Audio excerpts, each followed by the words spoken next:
We are going live in 3, 2, 1. We are live now. Good evening, viewers. We at Bonefit welcome you for our sixth Facebook Live session.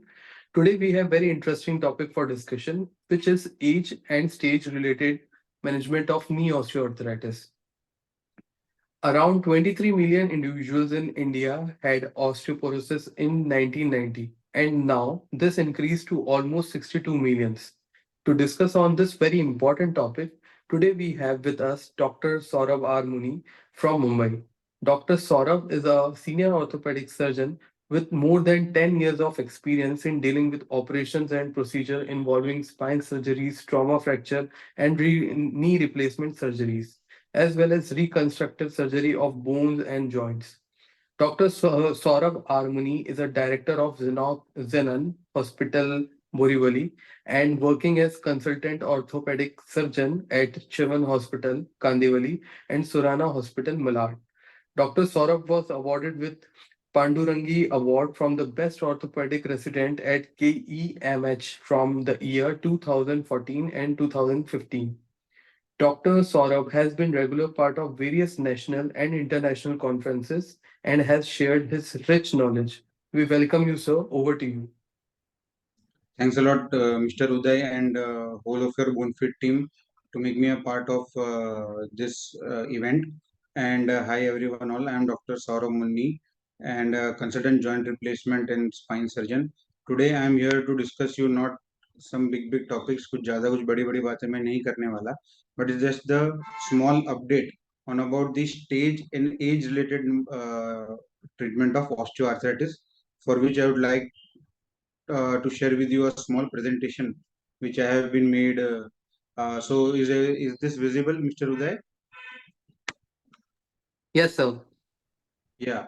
So so this is my introduction as given by Mr. Uday, and so for to start with this.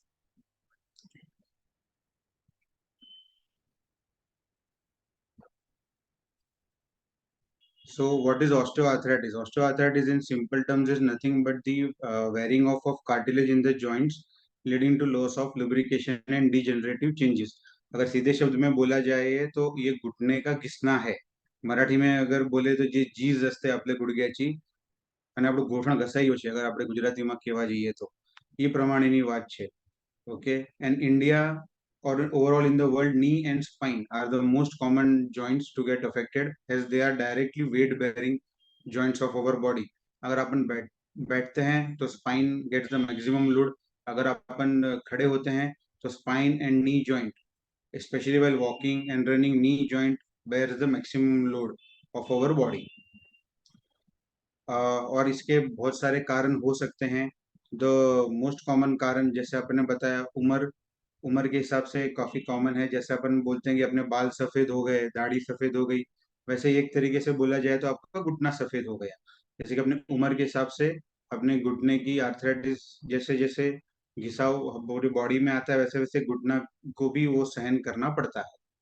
Obesity, अगर मोटापा, अगर आपका जिसे हम बोलते हैं body mass index BMI, अगर वो 30 के ऊपर है तो आपके चांसेस बहुत ज्यादा हो जाते हैं क्योंकि उतना ही वजन कम उम्र में ज्यादा वजन लेना पड़ता है आपके घुटने को.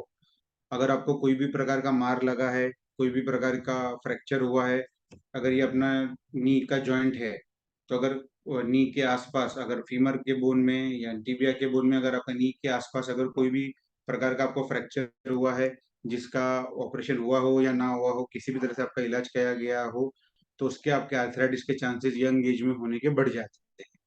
अगर आप स्पोर्ट्स पर्सन हैं, रिपीटेटिव ट्रॉमा हुआ है आपको, अगर आपने घुटने का बहुत ज्यादा यूज किया है, अगर आप ऐसे डेली वेज वर्कर्स है या लेबरर क्लास के पॉपुलेशन है जिनको काफी उतार चढ़ाव ऊपर नीचे करना पड़ता है, वजन ज्यादा ढोना पड़ता है, तो इनमें भी काफी ये पाया जाता है. दूसरा एक कम कॉमन कॉज है हेरिडिटरी. जैसे अपन बोलते हैं कि मामा को है, मेरे मासी को है, मेरे चाचा को है, तो इस तरह से कहीं एक फैमिलियों में देखा गया है कि उनके काफी यंग एज में 40 45 50 की उम्र में भी घुटना काफी हद तक घिस जाता है उनमें. और आपने देखे रहेंगे तो उनमें एक हल्का सा टेढ़ापन रहता है लेग में. उनको हायर प्रोपेंसिटी रहती है घुटना घिसने की, ना जबकि ना कि उनका लाइफस्टाइल कुछ गलत होता है, ना ही उनमें मोटापा रहता है, ना ही और कोई कॉज रहते हैं. जो एक रिलेटिवली दूसरा एक है जिसे हम इन्फ्लेमेटरी बोलते हैं या आर्थराइटिस, जैसे कि आपने सुना रहेगा रूमेटॉइड आर्थराइटिस या आरए हो गया, सोरियाटिक आर्थराइटिस हो गया, जिसको अपन बोलते हैं फिरता हुआ वाह या संधिवात, जो अपने कॉमन इंडियन लैंग्वेजेस में बोला जाता है। उसमें भी घुटने की शिकायतें ज्यादा हो सकती हैं। अगर आपको इन्फ्लेमेटरी टाइप का रूमेटॉइड आर्थराइटिस है तो घुटने घिसने के साथ साथ जो उसकी जॉइंट की ट्रीटमेंट करनी है उसके लिए तो ऑर्थोपेडिक सर्जन है ही, साथ में आपको एक रूमेटोलॉजिस्ट या एमडी फिजिशियन की भी मदद लग सकती है, क्योंकि उसको मेडिकली भी ट्रीट करना ज्यादा जरूरी है। तो इसको हम डायग्नोज कैसे करेंगे? कोई भी हर घुटने का दर्द आर्थराइटिस नहीं होता। अगर आप यंग एज है उसके बहुत सारे कारण हैं, तो इसलिए डायग्नोसिस आपको खुद मत कीजिए, ना ही आप गूगल बाबा बनिए। ओके, तो जो कुछ भी अगर आपको घुटने की प्रकार की शिकायत है, आप तुरंत ऑर्थोपेडिक सर्जन के पास जाइए। आपका एज, आपको किस तरीके से घुटने का दर्द है, आपकी हिस्ट्री क्या है, उसके हिसाब से ये डायग्नोज खुद नहीं करना चाहिए, बल्कि let it be done by the technicians, by us, by orthopedic surgeons.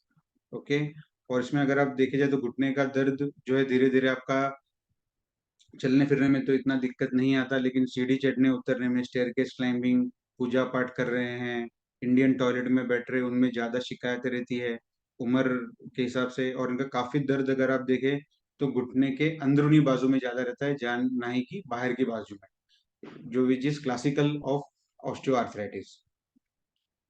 Now if you are able to see this x ray shows revolution. ये एक्सरे बता रहा है कि आपका नॉर्मल घुटना जो ग्रेड 1 है, जो जस्ट स्टार्टिंग है, जो एक नॉर्मल एक 30 से 35 साल के इंडिविजुअल का रहता है, वो कैसे कैसे कैसे कैसे करके प्रोग्रेस होता है।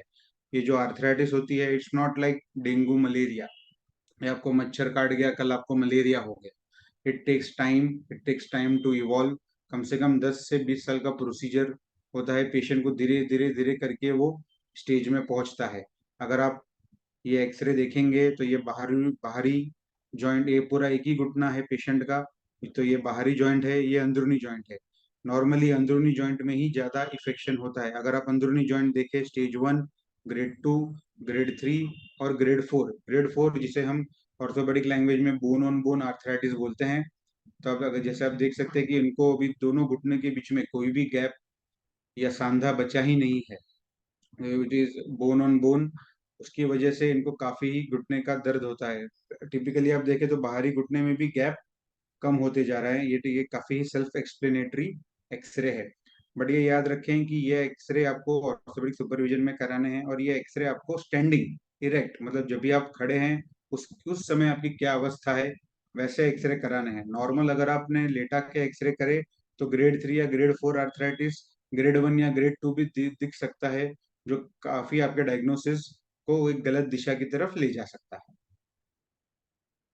तो जैसे कि हमने बताया कि ये ऑस्टियोआर्थराइटिस जो रहता है वो एक जर्नी रहती है।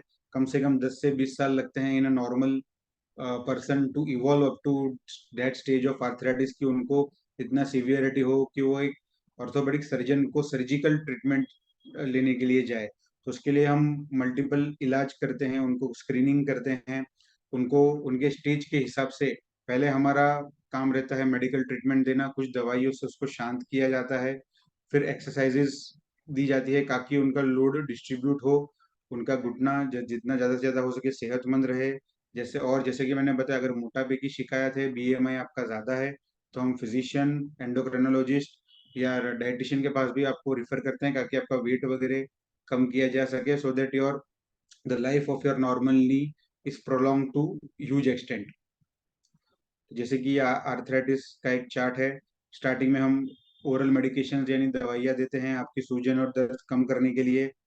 स्टेरॉइड के इंजेक्शन बहुत ही रेयर केसेस में दिए जाते हैं, वो तो काफी दूर की बात हो गई। कुछ तरह के हम कैन्स और वॉकर्स देते हैं, उससे फायदा ये होता है कि आपका जो जैसे कि वॉकिंग स्टिक हो गया, या एक तरीके का ब्रेस आता है जो मैं आगे की स्लाइड्स में आपको बताऊंगा, उससे आपका वेट जो है, जो घुटना है उसमें आपका प्रेशर कम होता है, और वो वेट दूसरे पैर और हाथों में डिस्ट्रीब्यूट होता है, ताकि आपके घुटना पे जो लोड आ रहा है वो कम से कम रहे। साथ में आपको काफी सारे लाइफस्टाइल मॉडिफिकेशन करने पड़ते हैं, जैसे कि आपको नीचे उठना बैठना काफी कम से कम करना रहता है, हो सके उतना इंग्लिश कमोड का यूज करना है, सीढ़ी चढ़ना उतरना कम से कम रखना है, सोते समय अगर आप घुटना है, घुटने के पीछे एक तकिया रख के इसको ऐसे मोड़ के सोएंगे घुटना, तो भी काफी घुटनों में तनाव आपको कम आता है। अगर ये सब चीज से भी अगर आपको आराम नहीं होता तो ही हम लास्ट में सर्जिकल थेरेपी की तरफ जाते हैं, जो मैं आगे आपको एक्सप्लेन करूंगा। तो ये दीज आर सम ऑप्शन, जैसे कि टॉपिकल एनाल्जेसिक हो गया, कोई भी तरीके का different types of medical spray आते हैं, जिसको हम जहाँ पे दर्द होता है वहां पे बर्फ का सिकाई करके आइसिंग करके अलग हल्का सा स्प्रे लगा के छोड़ देना है, उस पर मालिश मसाज नहीं करना है, क्योंकि काफी इरिटेंट होता है, आपकी चमड़ी वगैरह वो खराब कर सकता है। So these are one of the treatment. Oral analgesics मतलब ओरल पेन किलर्स से ज्यादा हम एंटी इन्फ्लेमेटरी पे ध्यान देते हैं, ताकि वो अंदरूनी सूजन जो है, जो घुटने के घिसाव की वजह से जो अंदरूनी सूजन आती है, वो कम से कम हो। उससे ही काफी ज्यादा 50 to 70% पेन आपका कम हो जाता है। एक तरीके के नए ड्रग्स हैं जो लुब्रिकेंट्स बोले जाते हैं या कोलेजन बोले जाते हैं। नॉर्मली अपने जो घुटना होता है उसमें टाइप टू प्रकार का कोलेजन रहता है, जो कार्टिलेज जो होता है वो टाइप टू कोलेजन रहता है। उसका अनडिनेचर्ड फॉर्म अभी टैबलेट फॉर्म में अवेलेबल है, but this treatment is debatable. There are many papers which are available which are supporting the treatment.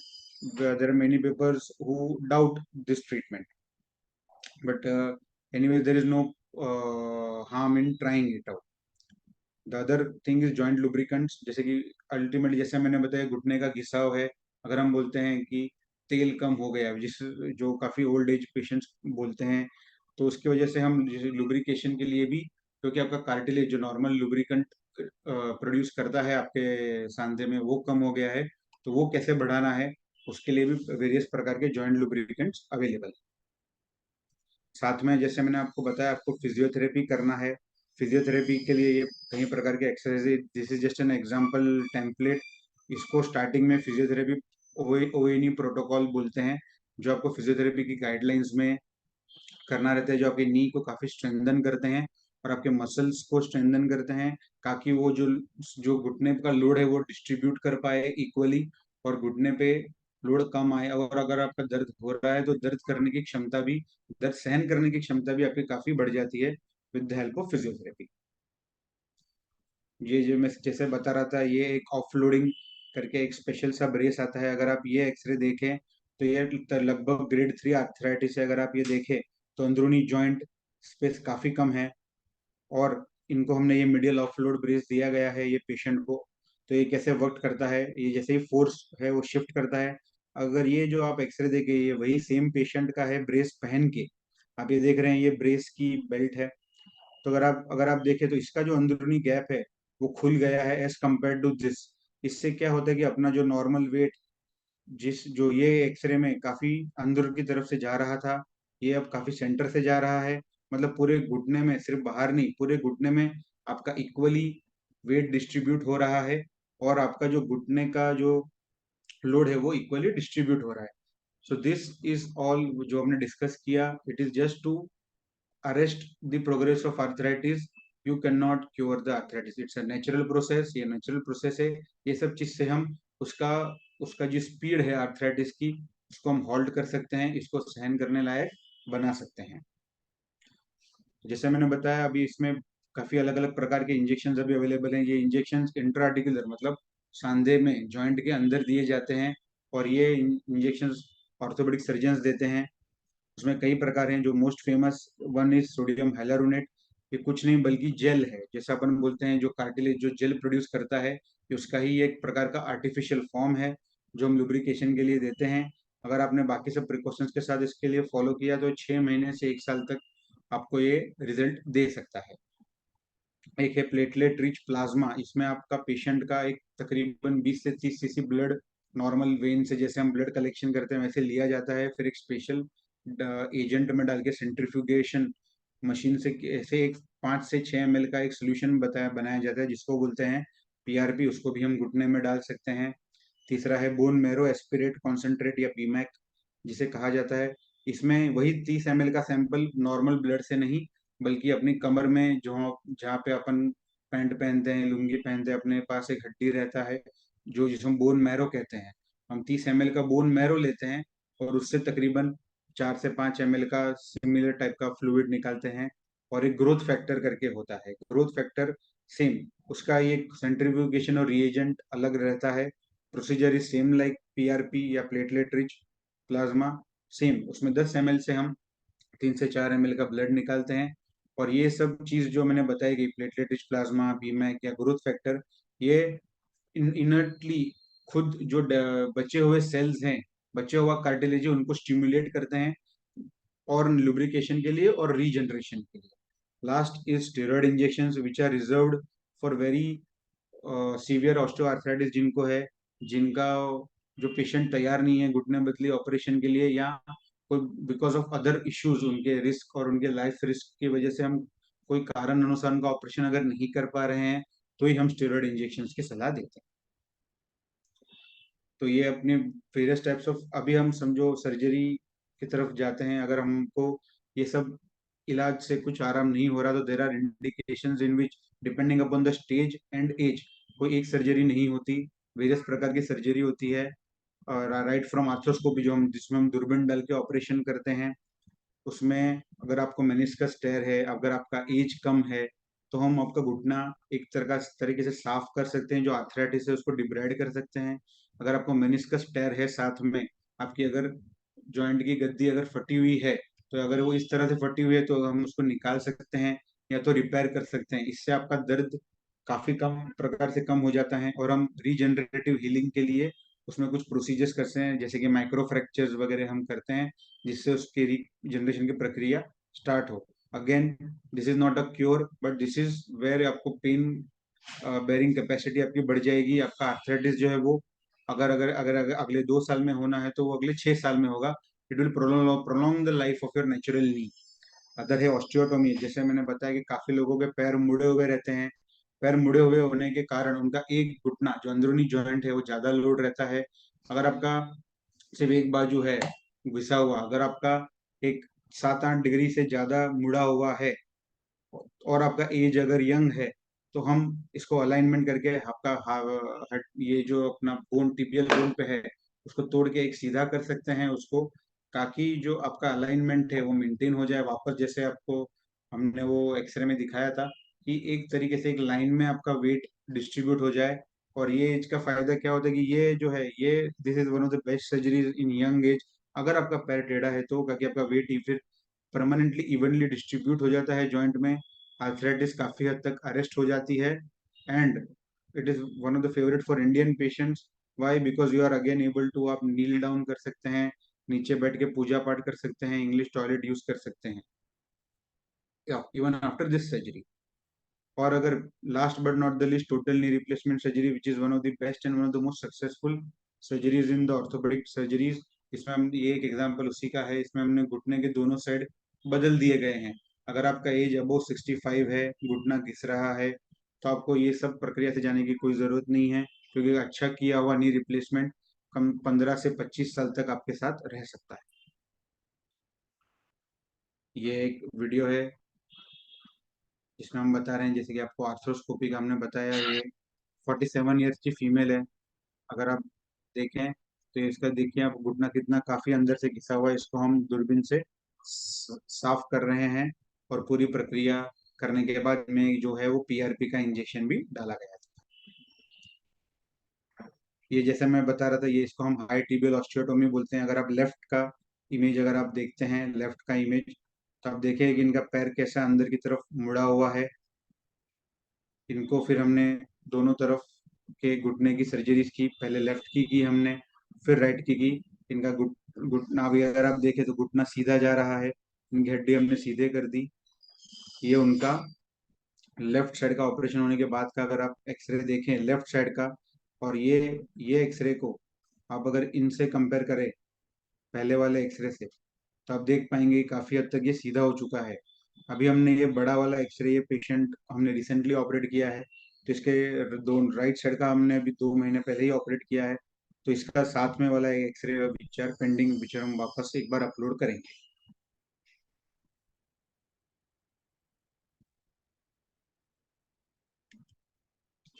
दूसरा एक विच इज रिलेटेड, ये एक नया प्रकार का नी रिप्लेसमेंट है, जिसको हम यूकेआर या यूनिक कंपार्टमेंटल नी रिप्लेसमेंट बोलते हैं, which is recent advance, specially in the last 10-15 years काफी इसको माना गया है। ये एक स्पेशल कंडीशन के लिए है। अगर आपका एज अबाउ 50 है, आपको टाइप 4 स्टेज 4, बट सिर्फ अंदरूनी जॉइंट जिसको हम मीडियल नी बोलते हैं, medial compartment of the knee बोलते हैं, सिर्फ वही अगर आपका आर्थराइटिस है, आपका लेटरल जॉइंट काफी हद तक मेंटेन है, तो फिर आप सिर्फ पार्शियल नी रिप्लेसमेंट, मतलब एक ही तरफ का यूनिकॉन्डाइल जिसे हम बोलते हैं, एक ही तरह का नी रिप्लेसमेंट करके भी आप आधा घुटना आपका नेचुरल रख सकते हैं। इससे आपको उन घुटने की काफी नेचुरल वाली फीलिंग आती है। It's very good surgery for specially selected cases. अगर आपको दोनों बाजू घुटने का घिसाव है तो सिर्फ ये सर्जरी काम नहीं करेगी। And last but not the list, ये देखिए टोटल नी रिप्लेसमेंट का एक ये फोटो है। एक हमारे पेशेंट है, आप देखें, she is a 62-year-old female. अगर आप देखें right as well as left, अगर आप देखें इरेक्ट एक्सरे, ये खड़ा उनके स्टैंडिंग पोजीशन में लिया हुआ एक्सरे है ये। अगर आप देखें दोनों घुटनों में कोई जान बची नहीं है, स्पेशली राइट वाले में। और अगर आप ये एक्सरे देखते हैं जो उनके राइट की तरफ है, ये ही उनका वापस खड़ा या लिया हुआ एक्सरे है, खड़े करके लिया हुआ। अगर आप उनके दोनों घुटने देखें तो काफी नॉर्मल लग रहे हैं। दोनों घुटनों का हमने स्टेज्ड ऑपरेशन, पहले एक लेफ्ट का किया गया, फिर एक राइट का किया गया, and she is now very happy with this. अगर आपको जस्ट डेमोन्स्ट्रेशन के लिए, ये एक पेशेंट, ये वही पेशेंट है इनका हमने स्टेज किया था। ये हमारे हॉस्पिटल का वीडियो है। देखिए पेशेंट कैसे एक झूलता हुआ चल पा रहा है, मुश्किल से चल पा रहे हैं ऑपरेशन में लेने के पहले। और यही हमने उनका जब भी दोनों घुटने बदली कर दिए, उसके दूसरे ही दिन विद इन 24 to 36 आवर्स का ये वीडियो है। और अब देखिए patient walking very happily with the support. She definitely has a smile on her face which we can not see in the mask. So she is very happy with the outcome. So अगर आप, if you are motivated, अगर आपका age right है, if you are the right patient for any of the procedure, then every surgery is done well, specially the knee replacement surgery. बस patient को एक मानसिक तौर पे तैयार होना चाहिए। अगर उनको जरूरत, उससे भागने की कोई जरूरत नहीं है, उससे डरने की कोई जरूरत नहीं है। और आपकी शारीरिक क्षमता होनी चाहिए। अगर आपको मेडिकल फिटनेस, अगर आपको कोई मेडिकल कॉन्ट्राइंडिकेशन नहीं है सर्जरी के लिए, तो हम बिल्कुल ये सर्जरी कर सकते हैं। Thank you everyone. Thank you, sir. So now we will move to the question and answer round. So our Sure. first question is by Sandeep Adhikari. There is any chance to have arthritis in very early age due to extreme load bearing, sir? Yes there is, जैसे मैंने बताया गया, अगर extreme load bearing है और wrong, specially अगर wrong तरीके से लोड बेरिंग है, तो आपके आर्थराइटिस के चांसेस काफी बढ़ जाते हैं। और इनके साथ साथ अगर आपको ओवरवेट है, अगर आपको हेरिडिटरी जेनेटिक प्रिडिस्पोजिशन है, तो फिर चांस और भी बढ़ जाते हैं। There is one more question, sir. What is the benefit of robotic TKR versus classic TKR?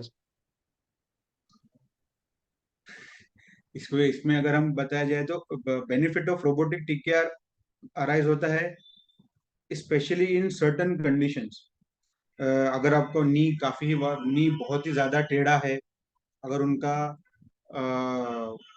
जो नी है वो बहुत ही ज्यादा वारस में काफी ज्यादा बोन लॉस है, जिसमें हम बैलेंसिंग बोलते हैं। अगर हमको लिगामेंट की बैलेंसिंग में अगर दिक्कत आने वाली हो, तो यही कुछ कुछ स्पेसिफिकेशंस है, इंडिकेशंस है। अगर पेशेंट बहुत ही हाई रिस्क है, क्योंकि अगर हम नी रिप्लेसमेंट करते हैं तो हम फीमर का और टिबिया का कैनाल ओपन करते हैं, तो जिसमें फैट एम्बोलिज्म के रिलेटिव चांसेस बढ़ जाते हैं। लेकिन अगर हम रोबोटिक करते हैं तो यूजुअली उसमें मिलिंग होता है, जिसमें जो रोबोट रहता है वो अपने आप ही घुटने के शेप में ही वो एक रंदे, जैसे अपन कारपेंट्री में जैसे हम बोलते हैं कि रंदा रंदा मारना, वैसे ही वो एक प्रकार से शेप दे के काटता है, तो कैनाल उसमें ओपन नहीं होता। तो ये कुछ कुछ सिलेक्टेड इंडिकेशन है जिसमें एक्चुअल एडवांटेजेस है रोबोटिक के। अदरवाइज जैसे मैंने आपको जो कंडीशंस दिखाए हैं, जो 10 में से 8 लोगों को सिंपल प्राइमरी टीकेआर ही लगता है, उसमें कोई एडिशनल एडवांटेज नहीं।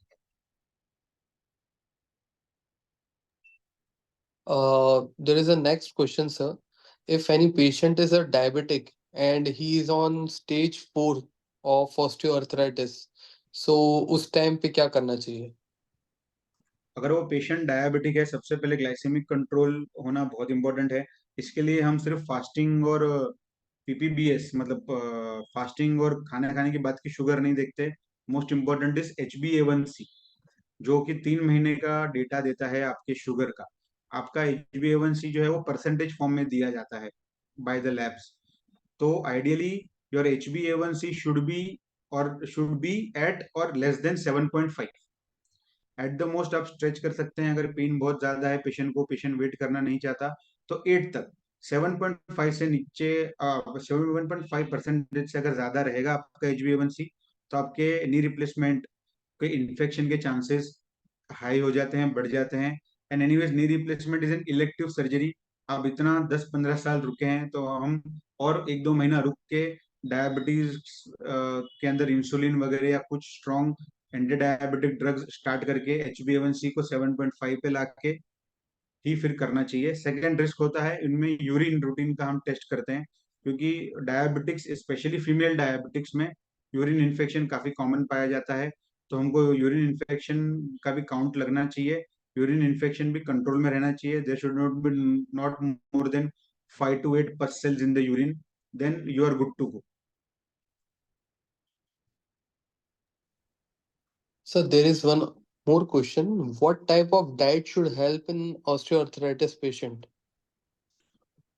First of all the diet should B calorie deficit. अगर आपका ओवरवेट है तो सबसे पहले तो आपको वेट कम करना है to remove the load in the joint.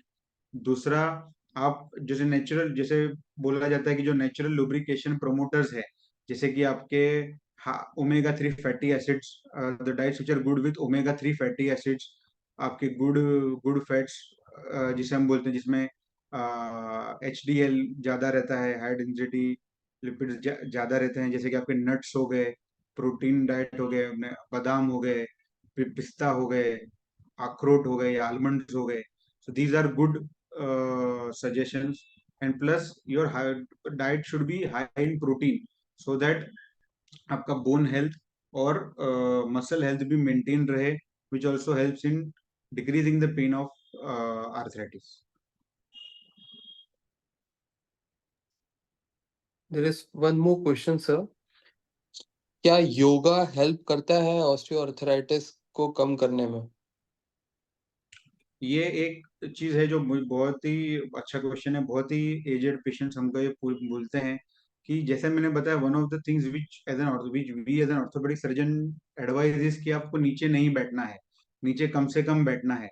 लेकिन क्योंकि उसकी वजह से घुटनों में काफी लोड आता है। घुटने में लोड सिर्फ नीचे बैठने से नहीं, स्पेशली जब हम बैठने की पोजीशन से खड़े होते हैं, at that time you get the maximum load. अगर आप योगा करते हैं, अगर आपको योगा के मैक्सिमम आसन अगर हम नीचे बैठ के करते हैं, तो आपको एक क्रॉस लेग बैठना है या पालथी मार के बैठना है या फिर वज्रासन की पोजीशन में बैठना है, तो which might be counter productive. अगर आप ऊपर बैठ के जितनी भी योगा की प्रक्रिया कर सकें, आप योगा के स्ट्रेचेस वगैरह अगर करें, तो that is advisable. But long prolong बैठ के कुछ आसन करना, स्पेशली वज्रासन वगैरह, can be counter productive. I personally don't advise. How long we get relief with injections, sir? Injections like steroid injection or steroid injection जैसे, hyaluronic acid injections. First of all जैसे मैंने बताया, पेशेंट कोई भी प्रकार का हम इंजेक्शन देते हैं, patient selection is most important.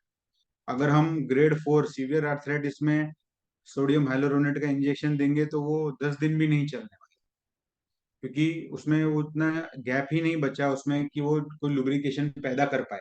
वो सीधा उसकी हड्डी के ऊपर हड्डी आ गई है, वो गैप ही नहीं है वो इंजेक्शन का रोल करने के लिए।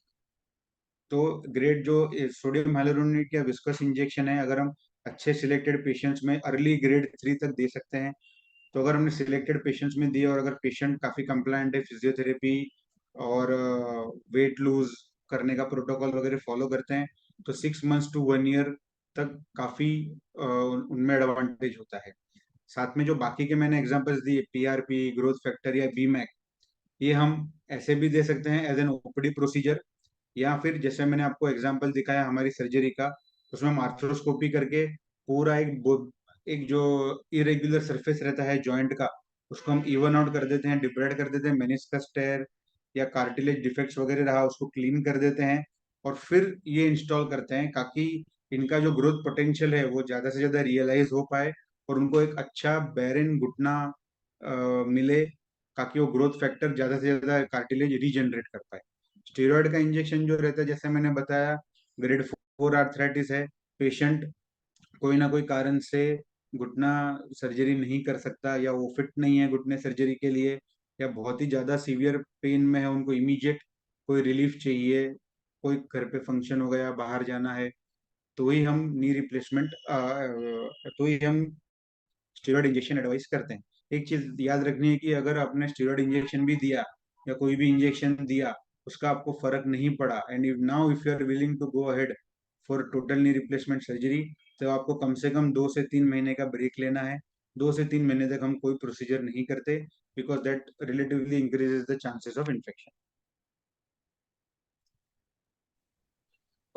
Sir, osteoarthritis basically old age problem है, बट अभी यंग प्रॉब्लम भी हो रही है कि नहीं ऑस्टियोआर्थराइटिस? जैसे मैंने बताया कि यंग लोगों में भी प्रॉब्लम हो सकती है, उसके मैंने जैसे आपको कारण बताया। तो अगर पेशेंट यंग है तो इसको हमको उनके एज के हिसाब से उनके स्टेज के हिसाब से सिर्फ एक्सरे नहीं एमआरआई भी करना पड़ सकता है, उनका एग्जैक्ट कार्टिलेज डिफेक्ट कितना है क्या है उसके हिसाब से हम ट्रीटमेंट करते हैं। यंग एज में जैसे मैंने बताया अगर आपको कोई फ्रैक्चर हुआ है, अगर आपको बो लेग्ड है, थोड़ा सा टेढ़ापन है लेग में, अगर आपका ओवर यूज है, अगर आप स्पोर्ट्स पर्सन है, जैसे फॉर एग्जांपल शोएब अख्तर है, रवि शास्त्री है, ये अपने काफी फेमस एग्जांपल्स है because of sports and repeated injuries on the knees they have had to go some amount or the other arthritis procedure again and again even at the young age. There is last question, sir. After COVID-19, osteoarthritis is increased. Is it true? कोविड-19 की वजह से knee osteoarthritis तो इतना नहीं बढ़ा है but yes hip arthritis काफी बढ़ा हुआ है क्योंकि कोविड-19 खुद भी एक प्रोथ्रोम्बोटिक स्टेट था। साथ में कोविड के जो काफी पेशेंट्स थे उनको काफी सारा स्टेरॉइड दिया गया होता है क्योंकि स्टेरॉइड ही एक एक्चुअल ड्रग था जो लाइफ सेवर था कोविड के कारण, उसमें उनका भी कोई दोष नहीं है।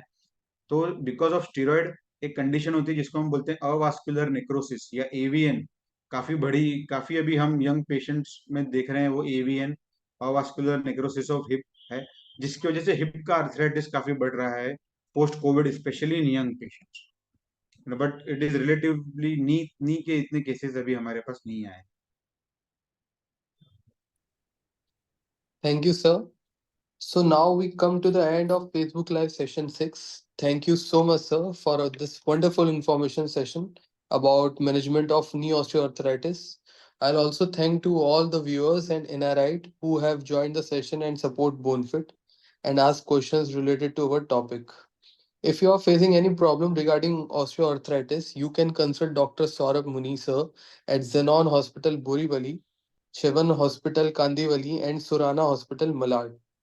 Thank you, sir. And Also thank you you, can get everyone. in touch with us and we do avail teleconsultation also. Yes, sir. Thank you Thank you. everyone. Thank you, everyone.